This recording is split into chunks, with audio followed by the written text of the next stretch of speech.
What we rep, Lafayette Jeff, Broncos, let's go. All cash, no brakes, LJ for air, let's play. What we rep, Lafayette Jeff, Broncos, let's go. All cash, no brakes, LJ for air, let's play. What we rep, Lafayette Jeff, Broncos. Welcome to another off-season edition episode of the All Gas No Brakes podcast. Here to my right are... I'm Justin Gardiner, Athletic Director for Lafayette Jeff High School. Pat Shamley. Back for another one, Moody. So, let's get right into it. Let's get in the nitty-gritty here. So you're the Athletic Director here at Lafayette Jeff. What does that entitle you to? Actually here it's an administrative position, so get to oversee all of our athletic programs, get to observe teachers a little bit too and do that side of things as well in the academic wing, and just manage all of our coaches and athletes. It's a great job. It's a great job to have. I have a great time with it. So obviously Lafayette Jeff's a great place, but before Lafayette, where were you at? Yeah, so after I graduated from Wabash College, I played football there. I played overseas in Denmark, played American football over there for a year. And then I came back and I was at a school in Tennessee where I taught and coached 3 sports. And then I came and was a head coach at Twin Lakes for a few years. And then a year at Hanover Central, 3 years at Clinton Central as a head coach. And then I've been here, now I'm in my 6th year at Lafayette Jeff. So you coached 3 sports in Tennessee? Yeah, football, basketball, and baseball. How about that? Okay. That's different. So Coach Shanley, I know you're from Rensselaer, and you know how important it is, everything here at Jeff. So being here now and getting to really experience the Lafayette Jeff lifestyle, like how amazing is this community? Yeah, I love it here.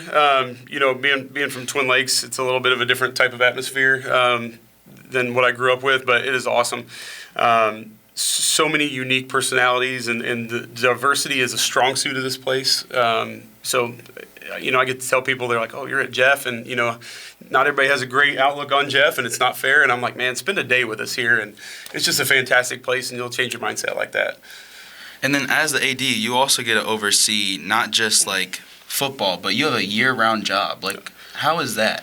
Oh, yeah, it's great, actually. I get asked that. I spent a lot of time coaching before I became an athletic director, and people are like, oh, you miss coaching. You know what? I really don't, because instead of just seeing the team that I coach, I get to see all the athletes. I get to see all of our kids succeed and do that kind of thing. And that part's really fulfilling and one of my favorite parts of the job. How many sports do you have to oversee here, Jeff? Well, if you count the emerging sport of girls flag football, we're at 23. 23. Yeah. So during your time here, too, we added boys volleyball, girls wrestling.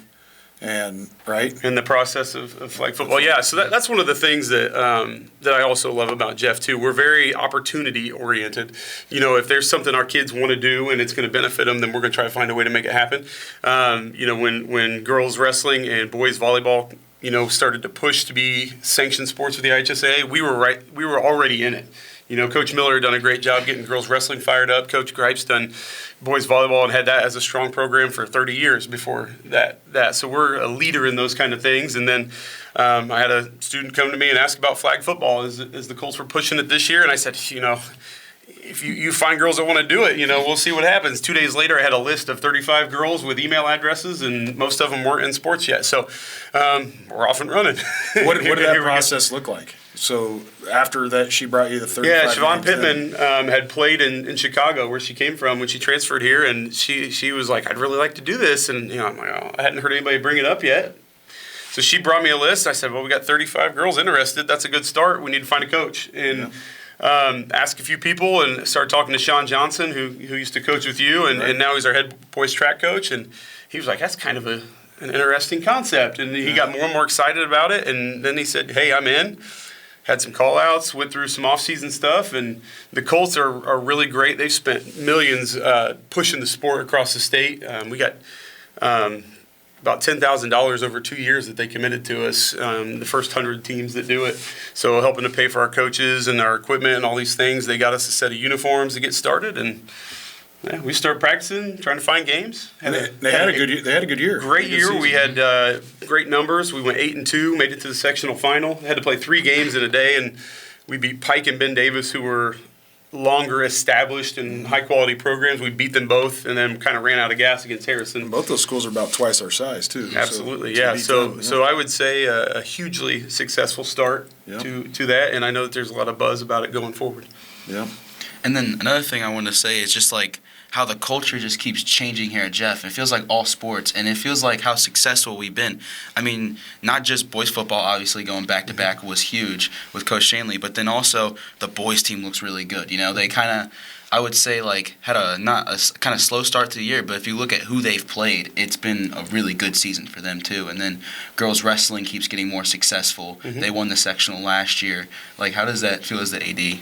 Yeah, it's great to see our kids succeed. I think across the board, you know, our participation numbers is always something I look at because we want to provide all these opportunities, and we want them to take advantage of them, our student athletes, and our participation numbers are great. We're really competitive across the board. You know, it's nice to see some of our programs that maybe weren't as competitive when I got here, now that they're starting to do better and be more consistent year to year. So that's been really exciting to see, because you always want to see I see the hard work behind the scenes. You guys all see it too. And then to see it come to fruition and show up on the court or on the field as success is really great to see.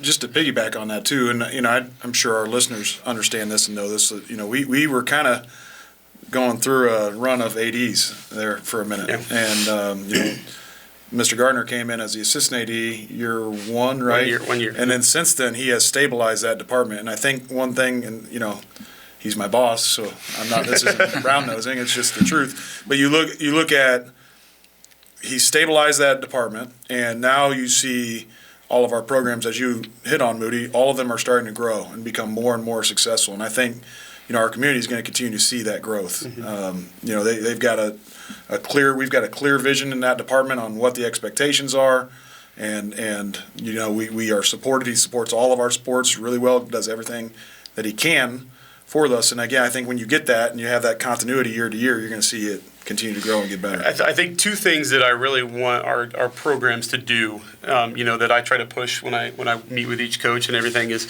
I want to have our programs, each program, have a positive culture where kids are not only just winning games, but where they're benefiting and growing from being in that program. Mm-hmm. And I think that we're doing a really good job of improving that year to year.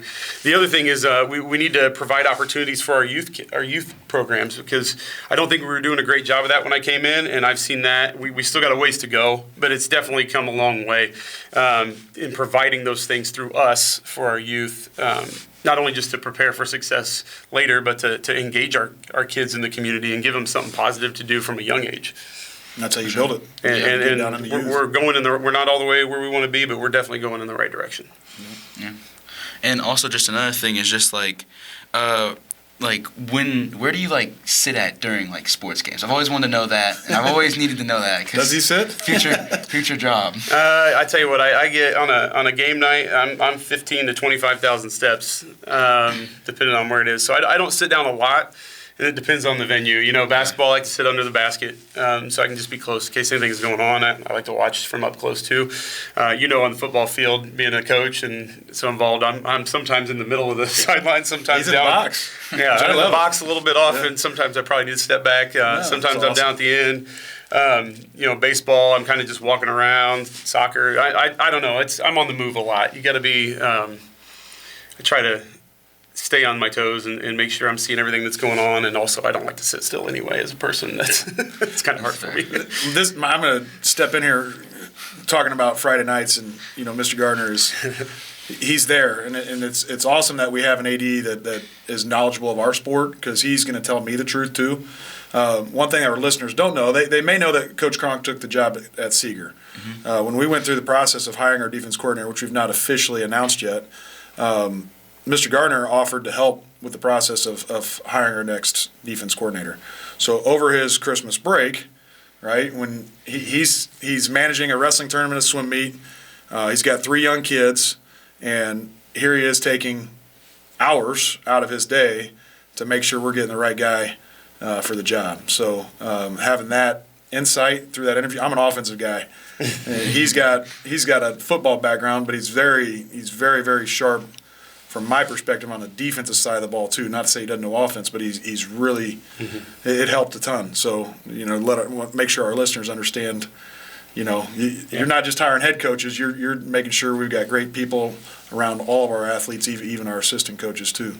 Yeah, and I would do that for any of our programs that needed it, that I could actually provide some help for. I feel like comfortable with football, and there's probably a few other sports. There would be some sports where I'd be like, I'm probably hurting you by being in there. But it's really important to me that not just our head coaches, but we have people who are going to add value to what our kids are experiencing. So being able to be a part of that, I appreciate you letting me do it because I enjoyed it. And then also, I know you're probably defensive line because there is a certain clip from the Monon Bell game that you played. What is the Monon Bell game like? I've always wanted to know. Yeah, I played linebacker 1 year and defensive line for 3 years at Wabash. I was fortunate to play under some coaches. I bet there's 8 coaches I played for in college at the Division III level that went on to be big-time Division I coaches, still coaching right now. Our head coach is Eastern Michigan's head coach, Tom Allen, who was at IU and Penn State, and he's at Clemson as the D coordinator now. He was there as well. Was Coach Gilbert on staff when you were there? Yeah, Coach Gilbert came on my sophomore year and was the offensive line coach for my last 3 years. So got to go one-on-ones against his group was one of my favorite experiences in practice. What was that like? He's intense, man. And if one of our D linemen beat an offensive lineman, we had a running quote board of things that Coach Gilbert would say. Just odd ways of threatening the offensive linemen if they got beat. So we always had a good laugh about that. But the Bell game's incredible, man. Like until you go there and you're a part of it, like you don't realize like it's a true hatred for one another. And I got recruited by both places and immediately felt comfortable at Wabash and just didn't at DePaul. Nothing against it. That's just not the fit that I had. And so there's a lot of people who felt that way. And when you go to play them, it's intense. The crowd, I remember the very first one. I got to start my freshman year in the Bell game. And I remember going out for warm-ups like an hour and a half before the game to start stretching, and they bring in all these extra stands, like 10,000 people, like right on the field, basically. 10,000 people. Yeah, and we went, and it was almost full, an hour and a half before the game in the stadium, like cheering. And I'm like, holy cow, this is intense. So all 4 of them that I played in, we went 2-2, and every one of them were one-score games. So it really cool experience. My brother got to go and play in them too after he was a few years later, but. It's a pretty cool thing if you've never been a part of it. I think my biggest game was probably either the West Side game when I was in like 6th grade or 7th grade when it first came back, or the Westfield game when we finally beat them. That was probably the 2 biggest ones. 2017. Yeah, I think that may have hit 2,000 people. It may have. We've had some good crowds. Yeah, we've had some big crowds. This place will fill up. Yeah. Well, the Kokomo game my junior year when it was at here was huge. That was probably the loudest crowd I've heard. Yeah. As a player personally. Absolutely. Going back to that too, what's cool now, we have our first DePaul commit in Jaden Scowden. I see all the cringe there. I joke with him. Again, it's a great place, but I saw him yesterday with his shirt on. He goes, "You having a good day, Coach?" I said, "I was till I saw that shirt." Yeah. So we're gonna have Kean, Andre, and O'Neal taking on Jaden Scowden in the Monon Bell game. It's going to be pretty neat. That's really neat. I was fortunate. Our quarterback that I grew up with, he went and played there, and so I got to play against him when I was in college. So it's cool that those guys are going to kind of have that. Adds a little extra layer to it. What was that like, that relationship, that dynamic? We were great, but it was just a lot of trash talk back and forth for fun, and it was kind of neat to see each other on the field like that. Yeah. What is your overall record in the Monon Bell game? We were 2-2. Yeah, it's We won my sophomore and junior year. In my senior year, we were ranked in the top 10 and undefeated. And a field goal that went about 3 inches above my finger beat us. A guy that had never made a field goal before kicked a 48-yarder. It was very similar to what happened to us at the end of the Concord game. And then we went on and went to the Elite Eight in the playoffs and still had a great year. But yeah, that sticks with you for a while. So a lot of people talk about this, like Wabash, that degree and what it can do for you. I've heard oftentimes it's not a 4-year decision, it's a 40-year decision. What has that Wabash degree, how has that served you? Well, a couple things. If you went to Wabash and you're running into somebody else who did, we're thick. It's tight. And, they know what you've went through academically and socially and all those things there to be prepared. And so there's a level of respect. Throughout my time, I've gotten interviews and had people admit, hey, I saw you went to Wabash. I put your resume on top. How about that? I've heard that multiple times, as I've grown up and gone through the professional world.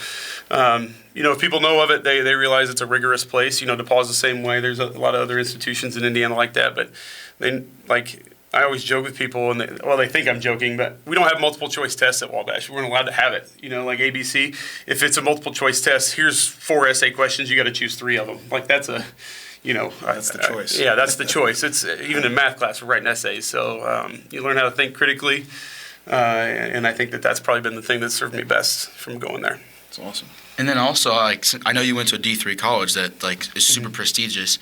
How is it as an AD now, seeing how many kids have that D1 or bust mentality? That makes me cringe a little bit, and I've tried to share that with some of our kids because I was a preferred walk-on to Ball State. I could have gone to a couple D2 schools and on scholarship between academics and football, and I sat in a room with Coach Creighton, and he was basically yelling at me in a good way about what we were going to accomplish. And I was like, okay, I'm coming. But it's all about finding a good fit where you can, grow socially, grow academically, and have a great experience. And it's different for everybody. For me, I was able to get a well-rounded experience, play really competitive football, learn a lot of stuff, and be prepared. And I don't know if I would have went and tried to be D1 or bust if that would have come out the same way for me. Yeah. So I just urge kids to really think about what's important to them and try to find a place that fits that the best. One thing that is, just to piggyback on that, Xavier Reese was going to make money based on his offer to go to Wabash. He ended up going the other route and kind of navigated, and he ended up fulfilling his dream of being at Northern Iowa and playing Division I football, but it was quite a journey, and it's rare to see that happen. But his offer, his package, he was going to make money to go play Division III football. Looking at Jaden Scout's package, that's a $320,000 degree, and he's got $300,000 of it covered. Yeah. Right, so to me that's a $300,000 scholarship package because he's really good at football and he's kick butt in the classroom. Right, so the D1 or bust mentality, as Mr. Gardiner already alluded to, that degree, that diploma, that's going to really pay off. So maybe they don't have NIL, but financially, he's going to benefit from that for the rest of his life. And for me personally, I came down to I paid less than I would have paid to go to Purdue or IU. How about that? To get, and there's certain colleges within those schools that are obviously prestigious, but to me it was a better value. And you talk about that mentality. Coach Gilbert, the head coach there now, he would tell that story. He went to Georgetown in an NAIA school in Kentucky for a year instead of Wabash right off the bat because he wanted to be a scholarship player. Yeah. And he didn't have a very good experience. He hated it. And so he transferred to Wabash and for 3 years and had a great experience. So hearing him tell that story, my sophomore year, I heard that. And I was like, that made me feel good about my decision. And I kind of keep that in the back of my mind when I talk to kids now because that's a real life experience right there somebody had. Yep. So as a player and or an AD, what was your favorite moment, either any sport, what was it playing wise? What was the favorite moment? Man, that's a tough one. I've had some good ones. Winning the sectional at Twin Lakes my junior year in football was pretty good. That was a big experience. That was a good team, but the Bombers got you. They did get us that year. We put it on you the next year though. Yeah. After you were gone. I was a coach. I was an assistant coach for Meeks for that year. You guys beat the brakes off of us. Yeah, we went on a run after that game. After you guys kind of woke us up a little bit. Yeah. At Wabash, we won the conference 3 times. We made a couple playoff runs. Going and winning the first couple of rounds my senior year handily and getting to play in the Elite Eight against Whitewater the year they won their first one, and Kansas's head coach was their head coach at the time. That whole season was just an amazing experience because we had a really tight group of seniors. I'd say that's up there probably as well. What are those relationships like? So you kind of touched on your sectional championship and those friendships and those bonds. Do those still exist? Or you you still have those relationships, friendships? Yeah, I was really fortunate going through high school. My senior class was really tight, and I'm still friends and see those guys all the time. A lot of those guys from there. We've got kids now playing youth together, and then same thing at Wabash. And we did, I remember taking our senior trip before our senior year at Wabash, and we went to Pikes Peak. We went whitewater rafting. We went skydiving. There was 20 of us, and then we skydiving. Yeah, which our 6'7", 300-pound left tackle that went skydiving with somebody attached to him, and they had the speedometer in their helmet. He's like, we broke the record by quite a bit of how fast he'd ever gone. But we had a great time in Boulder, Colorado, and then we climbed Pikes Peak together, which that was just awesome, man. Just seeing the 20 of us drag each other, you know, and it's a 8-hour climb. And they told us a group our size, the guide was like the fastest we've ever gotten up was like 8.5 hours. And we're like, oh, we're going to beat it. And we did. And we had to carry a couple guys the last, you know, a few hundred yards, that kind of thing. But like that kind of, you know, tight camaraderie and doing something like that, like that's what sports are all about. That's the stuff that really sticks with you more than, you know, a sack that you made on third down, honestly. We preach that to you guys a lot, yeah. Moody, right? Like these are the relationships. This is stuff you're going to have this the rest of your life. Would you say that with your grade and your class, are you guys pretty tight knit? Oh my gosh, me and Matt are literally right now freshman offensive line coaches because he decided I'm not doing this alone. I'm gonna bring Moody with me to have that experience. Like that's how like close our group is. Like we do everything together. So that's your best friend, but beyond that, there's still that group is as connected maybe as any group we've had. I mean, you wouldn't even know that like. Sadly, we lost in the regional. You think that we're still playing football now with how much we still spend time together. Like, we were all at the Harrison game where we won with Aiden H. making a 3, by the way. Yes, sir. One podcast later. I think Coach Barnheiser was on video going like this. Turn around, he goes, that go in? Yeah, that's awesome. And I think when you get older, one of the things you'll really treasure is, you know, like I was talking about those relationships with those guys, and we don't see each other that often. We kind of all spread out. But if I see them after years, it's like we're right back to it. And, you know, when you get to experience that, like that'll hit you a little bit. It's pretty cool. One last question before we wrap it up for the day is how shocked were you when you saw Aiden H. make that 3? Well, I was worried he was going to be in big trouble just for shooting it because I know that's not his role there. But I saw him in the gym the other day working on it. I don't think anybody else was looking. And I was like, he's going to shoot one in the game soon. I looked at Mr. Preston after he made it. I go, I'd place a bet that he puts another one up before the end of the game. And I think if we were up by a little bit more, he might have. But oh, boy. That's good for him, though, man. It's one fun. For one, 100%. Yeah, put it up, man. Put it up. Stat not threat. Now we got 5 shooters on the court at the same time. He's a threat. You got to guard him. Yeah. All right, Mood. Thank you for being here today. It's always a pleasure. And thank you guys for watching again. Make sure to hit that like, hit that subscribe button, hit the bell icon. All right, now we're going to start from 5. 5, 4, 3, 2, 1. Go Broncos! What we rep? Lafayette, Jeff, Broncos, let's go. All cash, no breaks, LJ for air, let's play. What we rep?